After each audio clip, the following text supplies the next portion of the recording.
आज हिंदी की क्लास लेते हैं। फल को खूब पका होना चाहिए, वाक्य में अशुद्धि है। वचन संबंधी, पद क्रम संबंधी, कारक संबंधी, लिंग संबंधी। बताइए। तो इसका सही आंसर होगा कारक संबंधी। अगला क्वेश्चन है, वाह कितना सुंदर दृश्य है, वाक्य का प्रकार है। संदेहवाचक, विस्मयादिबोधक, संकेतार्थक, प्रश्नवाचक। बताएं कौन सा आंसर सही है। तो इसका सही आंसर है विस्मयादिबोधक। अगला क्वेश्चन है, उपसर्ग है आचरण में, अंतर्राष्ट्रीय में, अहिंसा में, अनुसार में। बताइए उपसर्ग कौन से शब्द में लगा हुआ है। तो इसका सही आंसर होगा अहिंसा में। अगला क्वेश्चन है, निम्न में से स्त्रीलिंग कौन सा है। धर्म, संप्रदाय, लिंग, रंग, जाति। निम्न में से स्त्रीलिंग कौन सा है। तो धर्म, संप्रदाय, रंग, जाति। बताइए इनमें से कौन सा आंसर है।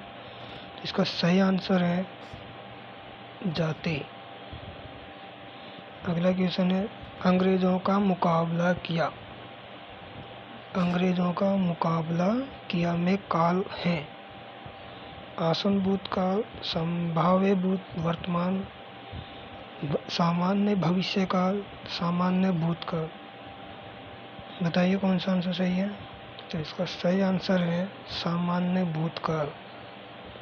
अगला क्वेश्चन है, सत्याग्रह में कौन सी संधि है। सत्याग्रह में कौन सी संधि है।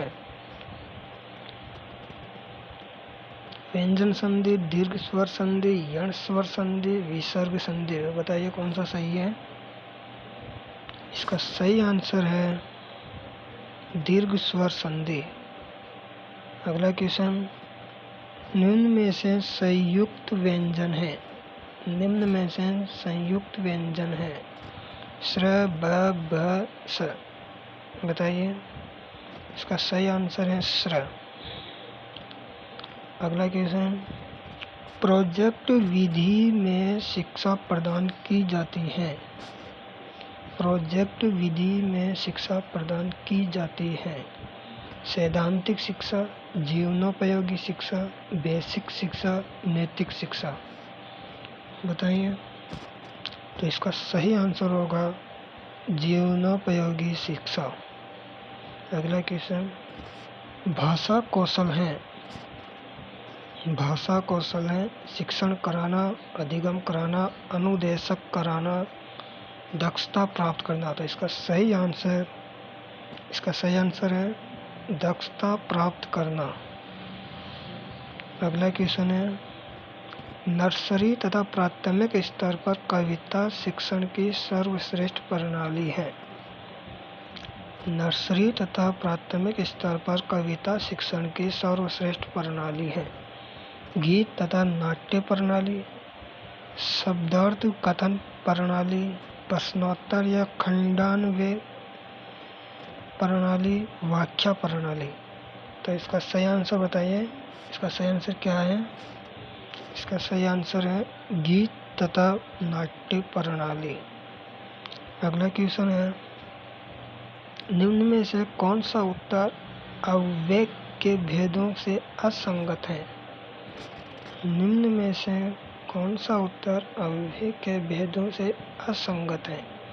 क्रिया विशेषण अव्यय, विसर्ग बोधक अव्यय, संबंध बोधक अव्यय, समुच्चय बोधक अव्यय। तो इसका सही आंसर बताएं। इसका सही आंसर है समुच्चय बोधक अव्यय। अब तो अगला क्वेश्चन है,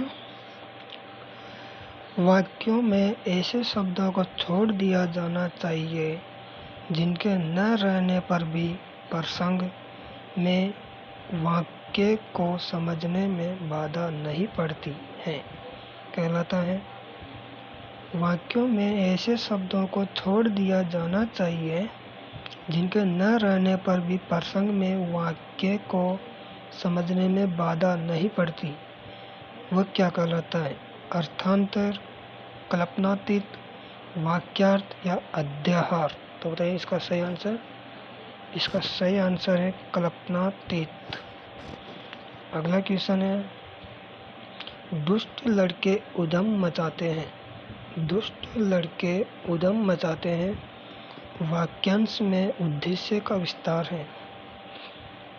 बताइए, लड़के दुष्ट उधम मचाते हैं, तो इसका सही आंसर है उधम। थैंक यू दोस्तों। हमारे चैनल को सब्सक्राइब करें, लाइक करें और शेयर करें।